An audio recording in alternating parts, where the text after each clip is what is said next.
ఫ్యూచర్లో కూడా అతనికి ఉండే మ్యాచ్లో అంటే 11లో ఉండే అవకాశాలు కనబడలేదు అన్నట్టుగా ఇండైరెక్ట్గా చెప్పాడు. సో అలాంటప్పుడు there was no point in him. ఎందుకంటే అతనికి అద్భుతమైన సెకండ్ కెరీర్ అది ఎదురు చూస్తూ ఉంది. అశ్విన్ మనకు తెలుసు, అశ్విన్ మనం ఏమంటాం, ప్రొఫెసర్, సైంటిస్ట్ అలా అంటాం. Very very intelligent cricketer. he follows the game very well and he analyzes the game very well. Already he is running a successful Tamil YouTube channel. తర్వాత అతని కామెంటరీలో కెరియర్ ఇప్పుడు క్రికెటర్స్ అందరూ ఇలా రిటైర్ అయ్యారు లేదు, అలా కామెంటేటర్స్గా మారిపోతున్నారు. They are having good lucrative career as a commentator. So ఆ కెరియర్ అతనికి ఎదురు చూస్తూ ఉంది. So there is no point in hanging out with the team. అక్కడ ఉండి చేసేదేం లేదు, టీంతో పాటు ఉండి డ్రింక్స్ మోసే పరిస్థితి అశ్విన్ లాంటి సీనియర్ క్రికెటర్కి ఇప్పుడు అవసరం లేదు. సో రైట్ టైంలో డెసిషన్ తీసుకున్నాడు. బిఫోర్ మనం ఏంటంటే కొన్నిసార్లు ఏమనుకుంటాం, అరే ఎందుకు ఇంకా ఆడుతున్నాడని చెప్పి అసలే సోషల్ మీడియా వాళ్ళు ఊరుకోవట్లేదు. కానీ కొంచెం హై నోట్లో ఉన్నాడు. ఎందుకంటే రీసెంట్గా బంగ్లాదేశ్తో జరిగిన టెస్ట్ మ్యాచ్ అట్ చెన్నై, అతను హోమ్ టెస్ట్, దాంట్లో సెంచరీ చేశాడు, 5 వికెట్స్ కూడా తీశాడు. సో అతనికి ఫేర్వెల్ టెస్ట్ లేదు అనుకోవడానికి లేదు. తను హోమ్లోనే ఒక మంచి పర్ఫార్మెన్స్తో అతను బంగ్లాదేశ్కి అగేన్స్ట్గా పర్ఫామ్ చేశాడు. ఒకటే బాధ ఏంటంటే సడన్గా అయింది. ఇప్పుడు మా టిమ్ సౌదీ నిన్నగాక మనం రిటైర్ అయ్యాడు.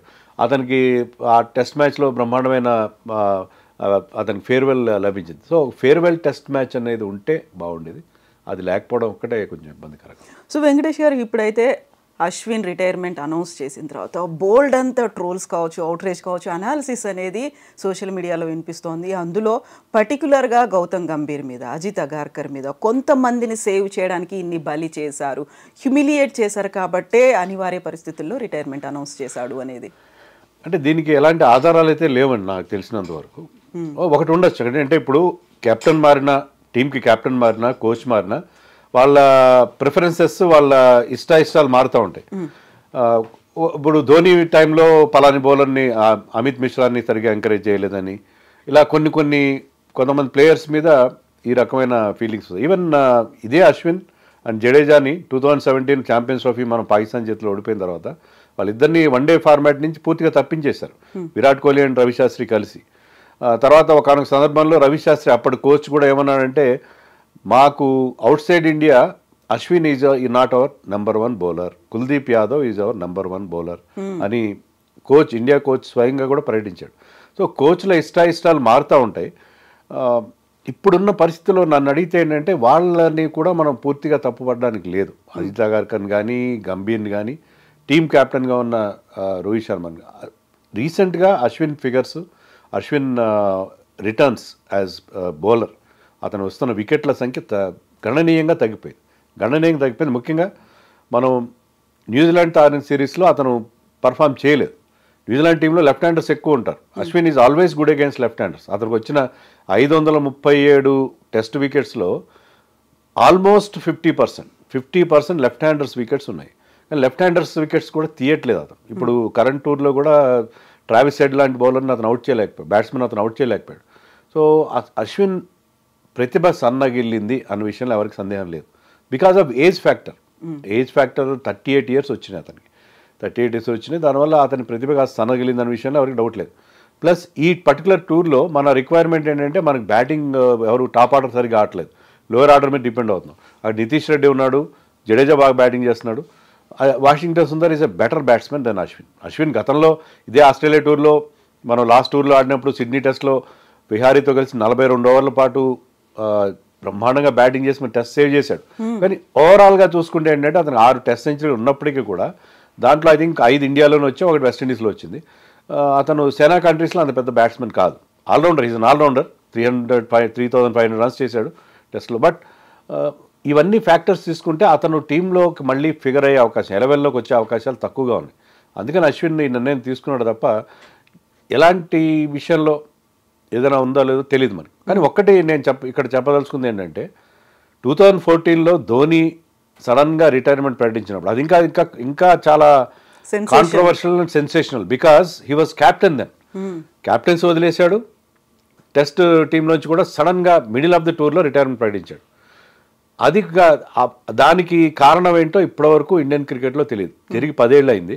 ఈ 10 ఏళ్లలో మనకి ధోని నుంచి కానీ, రవిశాస్త్రి నుంచి కానీ, విరాట్ కోహ్లీ తర్వాత కెప్టెన్ కోహ్లీ నుంచి కానీ దానికి కారణం అనేది మనకి ఇంతవరకు తెలియదు. అలాగే అశ్విన్ ఇప్పుడు హఠాత్తుగా రిటైర్మెంట్ ప్రకటించడానికి కారణం అనేది మనకైతే తెలియదు. మనం on the face of it మనం అనుకునేది ఏంటంటే కాంట్రవర్సీ ఉందని నేను అనుకోవట్లేదు, ఉండొచ్చు. ఎందుకంటే మనం అక్కడ తెలియదు 4 గోడల మధ్య ఏం జరిగింది, డ్రెస్సింగ్ రూమ్లో ఏం జరిగింది మనకు తెలియదు. గంభీర్తో అతనుకున్న ఈక్వేషన్ ఏంటి, రోహిత్తో అతనుకున్న ఈక్వేషన్ ఏంటి, లాస్ట్లో కూడా మనం చూసాం మ్యాచ్ రిటైర్ అవ్వడానికి ముందు అతను విరాట్ కోహ్లీ పక్కనే కూర్చుని ఇద్దరు చాలాసేపు మాట్లాడుకోవడం. So is he having any complaint against Rohit, we don't know. రోహిత్తో కలిసి ప్రెస్ మీట్లో వచ్చాడు, ఇద్దరు కలిసి హగ్ చేసుకున్నారు, కానీ దాంట్లో ఆ వామ్త్ కనబడలేదు. ఉండొచ్చు, మనం ఓన్లీ మనకి ఏం జరిగిందో తెలియదు, కానీ చూస్తుంటే ఏంటంటే అశ్విన్ ఇప్పుడు రిటైర్ అవ్వడంలో కరెక్ట్ డెసిషన్ అని అనిపిస్తుంది. మనకి బాధ అనిపిస్తుంది, ఎందుకంటే అశ్విన్ లాంటి బౌలర్ మనకు దొరకడు. ఎందుకంటే అతను 2014 నుంచి మనం రీసెంట్గా మనం న్యూజిలాండ్తో ఓడిపోయే వరకు 17 సిరీస్లు హోమ్లో గెలిచాం. మనం వరుసగా 17 అన్బీటన్గా 17 సిరీస్లు గెలిచాం. దాంట్లో అంతా మన హీరో ఎవరంటే అశ్వినే hero. Player of the series award 11 సార్లు వచ్చింది. సిరీస్లో player of the series award 11 సార్లు వచ్చిన మరొక బౌలర్ ఎవరు, దట్ ఫినామినల్ బౌలర్ మురళీధరన్తో పాటు ఇతను కూడా 11 సార్లు player. So is a match winner. ఇలాంటి మ్యాచ్ విన్నర్ మన ఇండియాలో మనం హోమ్లో ఒక కంచుకోటగా ఉంది, మన దుర్భేద్యమైన కంచుకోటగా ఉంది, మనం హోమ్లో మన ఎవరు ఓడించలేరని మన ధీమా క్రియేట్ చేసిన వ్యక్తి ఎవరంటే అశ్విన్. సో అశ్విన్ రిటైర్ అయితే 38 ఇయర్స్ వచ్చినా అది ఎవరు పూడ్చలేని ఒక పెద్ద లోటు అది. దాంట్లో అయితే అలాంటి సందేహం లేదు.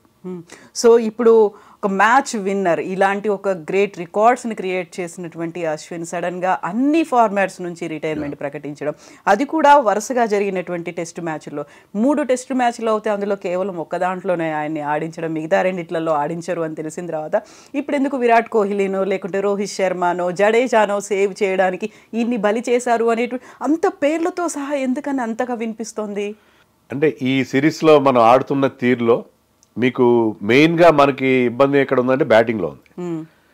బట్ రిటైర్ అయిందేమో ఒక బౌలర్ రిటైర్ అయ్యాడు. బౌలర్లో ఏం తప్పు చేయలేదు, బుమ్రా అద్భుతంగా బౌలింగ్ చేస్తుంటే మిగతా బౌలర్స్ మన ఫెయిల్యూర్ అంతా బ్యాటింగ్లో ఉంది. మీరు సోషల్ మీడియాలో కనుక మీరు పోల్ పెడితే విరాట్ కోహ్లీ రోహిత్ శర్మ 90% వాళ్ళు చెప్తారు ఇద్దరు రిటైర్ అయిపోవాలి, అర్జెంటుగా రిటైర్ అయిపోవాలి, మిడిల్ ఆఫ్ ది టూర్లో రిటైర్ అయిపోవాలని చెప్తారు. కానీ వాళ్ళిద్దరు కాకుండా అశ్విన్ రిటైర్ అవడం వల్ల అది ఫ్యాన్స్ దాన్ని జీర్ణించుకోలేకపోతున్నారు. అశ్విన్ ఇప్పటికీ కూడా ఇండియాలో మనం టెస్ట్ సిరీస్లో ఆడితే అతను బాగా ఆడతాడు. అతను ఇండియాలో ఒక ఫేర్వెల్ టెస్ట్ ఇవ్వాలి.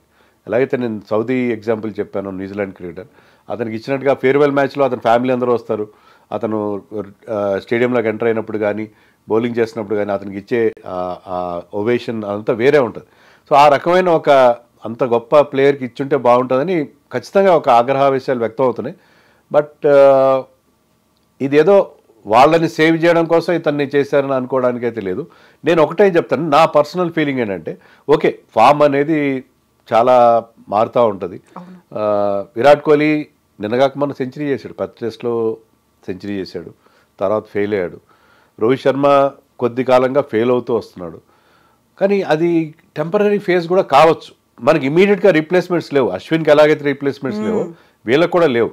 సో ఒక్కసారి సడన్గా వీళ్ళందరూ వెళ్ళిపోతే, జడేజా, అశ్విన్, రోహిత్, విరాట్ కోహ్లీ వీళ్ళందరూ వెళ్ళిపోతే మన టెస్ట్ టీం చాలా దారుణమైన పరిస్థితిలో ఉంటుంది. సో ఈ ఫేజింగ్ అవుట్ అనేది మెల్లగా జరిగితేనే బాగుంటుంది. So first I think Ashwin will go, then it will be Rohit, then Kohli, then Jadeja, ఇలాగ 1 by 1 అలా మన గతంలో కూడా చూసాం. గతంలో మనకి ఇలాగే ఆస్ట్రేలియా టూర్ తర్వాత 2011లో లక్ష్మణ్ అండ్ ద్రావిడ్ రిటైర్ అయ్యారు. తర్వాత సెహ్వాగ్, సచిన్, ఇలా 1 by 1 వాళ్ళు కూడా రిటైర్ అవ్వడం జరిగింది. ఇప్పుడు కూడా అదే రకంగా ట్రాన్సిషన్ అనేది స్మూత్గా జరిగితే బాగుంటుంది అని అనుకుంటున్నాను. సో ట్రాన్సిషన్ స్మూత్గా అంటే ఆ రీప్లేస్ చేయడానికి కూడా యంగ్ జనరేషన్ నుంచి యంగ్ టీమ్ అనేది కూడా రావాల్సినటువంటి అవసరం ఉంది. సో అశ్విన్ వచ్చినప్పుడు హర్భజన్ సింగ్ ఉన్నాడు, మెల్లిగా హర్భజన్ సింగ్ వెళ్ళిపోయిన తర్వాత ఆ ప్లేస్ భర్తీ అయింది.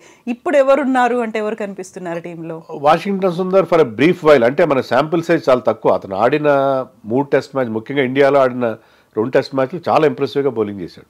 కానీ అంతే మంచి రిధంలో ఉన్నాడు ఆ టైంలో అతను. అదే రకమైన బౌలింగ్ పర్ఫార్మెన్స్ మనకి భవిష్యత్తులో కూడా అందించగలడు అనే విషయంలో ఎలాంటి క్లారిటీ లేదు. Washington Sundar basically white ball bowler, కానీ అతను మన సడన్గా అతన్ని టెస్ట్ మ్యాచ్లు ఆడించారు. 2 టెస్ట్ మ్యాచ్లు న్యూజిలాండ్తో, 2 కూడా బౌలింగ్ వికెట్లు తీశాడు. సో అదే పర్ఫార్మెన్స్ అతను భవిష్యత్తులో ఇస్తాడన్న విషయంలో ఎలాంటి గ్యారంటీ లేదు. మరి చూడాలి మరి. సో అయితే కుల్దీప్ యాదవ్ ఉన్నాడు. Kuldeep Yadav is a very good bowler. అతను ప్రస్తుతం ఇంజరీ ఉంది కాబట్టి ఈ సిరీస్లో కూడా ఆడలేదు. సో కుల్దీప్ యాదవ్ అండ్ జడేజా, అశ్విన్ లేకపోయినా కూడా వీళ్ళిద్దరూ మన స్పిన్ బౌలింగ్ విషయంలో మనకున్న, అలాగే అక్షర్ పటేల్ ఎలాగో ఉన్నాడు. అక్షర్ పటేల్కి సరైన అవకాశాలు రావట్లేదు కానీ సో వీళ్ళు అశ్విన్ రిటైర్మెంట్ తర్వాత కూడా మనకి ఆ విషయంలో కంటిన్యూ చేస్తారు. But we need an off spinner. మనకి ఆఫ్ స్పిన్నర్ కావాలి. ముఖ్యంగా మనం ఇండియాలో మీరు చూడండి, మనకి తలనొప్పిగా తయారయ్యే బ్యాట్స్మెన్ అందరూ కూడా లెఫ్ట్ హ్యాండర్సే. అది మనకి ఇప్పుడున్న ట్రావిస్ హెడ్ కావచ్చు, అంతకుముందు డేవిడ్ వార్నర్ కావచ్చు, బెన్ స్టోక్స్, ఇలా మనకి చాలామంది లెఫ్ట్ హ్యాండర్స్ ఇండియాని ఇబ్బంది పెట్టారు. సో లెఫ్ట్ హ్యాండర్స్ ఎక్కువగా ఆఫ్ స్పిన్నర్స్కి ఇబ్బంది పడుతుంటారు. మనకి ఒక ఆఫ్ స్పిన్నర్ వాషింగ్టన్ సుందర్ ప్రస్తుతానికైతే ఉన్నాడు. కానీ అతను అశ్విన్కి అయితే ఏమాత్రం అతను రీప్లేస్మెంట్ అని నేను అనుకోను. అశ్విన్కి అతనికి చాలా తేడా ఉంది. అశ్విన్కి ప్రాపర్ రీప్లేస్మెంట్ వాషింగ్టన్ సుందర్ అని మనం అనుకోవడానికి అయితే లేదు. Is basically allrounder. అతన్ని కొన్ని సందర్భాల్లో అతని మీద మనం రిలే కావచ్చు, కానీ పూర్తిగా అతని మీద ఆధారపడే పరిస్థితి లేదు.